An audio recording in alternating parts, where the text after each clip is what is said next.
Hello मेरे दोस्तों, कैसे हैं आप लोग। मेरी उम्मीद और मेरा विश्वास आपके साथ है, सब कुछ अच्छा और बेहतर होगा। रोज़ की तरह आपके सामने आज मैं फिर एक नई वीडियो के साथ लेके आऊँ। जो वीडियो आज होने वाली है बहुत ही अच्छी होने वाली है। काफ़ी इंटरेस्टिंग क्वेश्चन था। जैसे कि आपने मेरे थंबनेल से समझ के हो गया कि किसी ने मुझसे ये पूछा था कि सर बैंक में कितना पैसा चाहिए बाहर जाने के लिए। तो इस वीडियो में पूरा बताता हूँ कि भाई किस बैंक में तो नहीं बताऊँ, कोई भी बैंक हो, ये कितना पैसा चाहिए, पैसा चाहिए या नहीं चाहिए, क्या पर्पज़ है, पूरा इस वीडियो को देखना ताकि आप लोगों को समझ में आ जाए। क्योंकि एक ऐसी क्वेरीज आई थी कि सर मेरा जो एजेंसीज़ है वो मेरे बैंक में पैसा मांग रही है वीज़ा लगवाने के लिए, वीज़ा शो करने के लिए भी कि वीज़ा निकलवाना है, नया वीज़ा लेना है, तो उसके लिए भी बैंक में पैसा चाहिए। तो भाई इस वीडियो को पूरा देखना, आपको समझ में आ जाएगा कि किस पर्पज़ में आपको पैसा चाहिए, किस पर्पज़ में आपको पैसा नहीं चाहिए।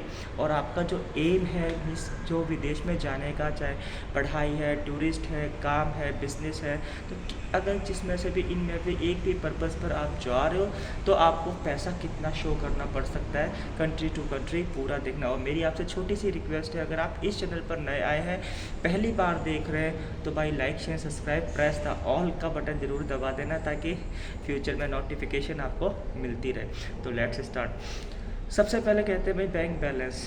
तो भाई देखो, ऐसा होता है पैसा तो हर बैंक में, भाई किसी भी बैंक में अपनी इंडिया की हो, अच्छा ही है, पैसा होना तो अच्छा ही है। लेकिन अब देखो किस पर्पज़ पर जा रहे हो। ठीक है, अगर आप स्टडी पर्पज़ पर जा रहे हो किसी भी कंट्री की, जर्नल इन्फॉर्मेशन है पूरे विदेश में जाने के लिए, अगर आप स्टडी पर्पज़ पर जा रहे हो तो भाई आपको बैंक बैलेंस दिखाना पड़ सकता है। 1 साल की ट्यूशन फीस दिखानी पड़ सकती है। अगर आप 4 साल की डिग्री लेने जा रहे हो, 1 साल की आपने पे कर रखी है, तो 1 साल का आपको दिखाना पड़ सकता है on the study basis.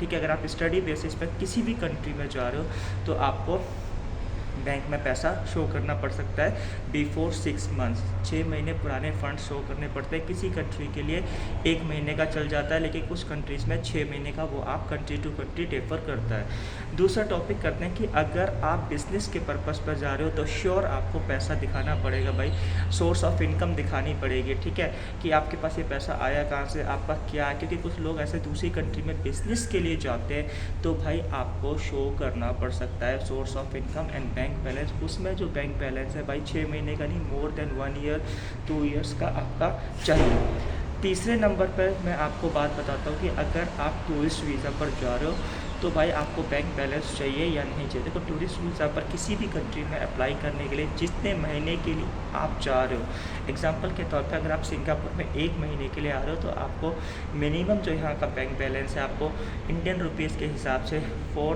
3 lakhs और 2.5 लैक्स आपको दिखाना पड़ सकता है इन केस। वैसे टूरिस्ट वीज़ा में दिखाते नहीं, क्योंकि वो कोई भी एम्बेसी, कोई भी कंट्री ये चाहती कि मेरे कंट्री में कोई भी टूरिस्ट आए, उसके जितने दिन के लिए आए उतने दिन का उसके पास खर्चा होना चाहिए। जैसे अगर हम कनाडा की बात करें तो 8 से 10 लाख रुपए होना चाहिए भाई बैंक बैलेंस, तब आपको कनाडा का वीज़ा, टूरिस्ट वीज़ा मिलने के चांस हैं। सिंगापुर में आपको 1-1.5 लाख रुपए में भी टूरिस्ट वीज़ा पर काम चलता है। कि कभी कभी हम जब वीज़ा अप्लाई करते हैं तो अगर पैसा ना हो तो भाई कैंसिल होने के बहुत बहुत ज़्यादा चांस होते हैं। नंबर 4 पर आता है जो सबसे ज़्यादा पूछा जाता है, वर्क परमिट पर, कि पैसा चाहिए या नहीं चाहिए।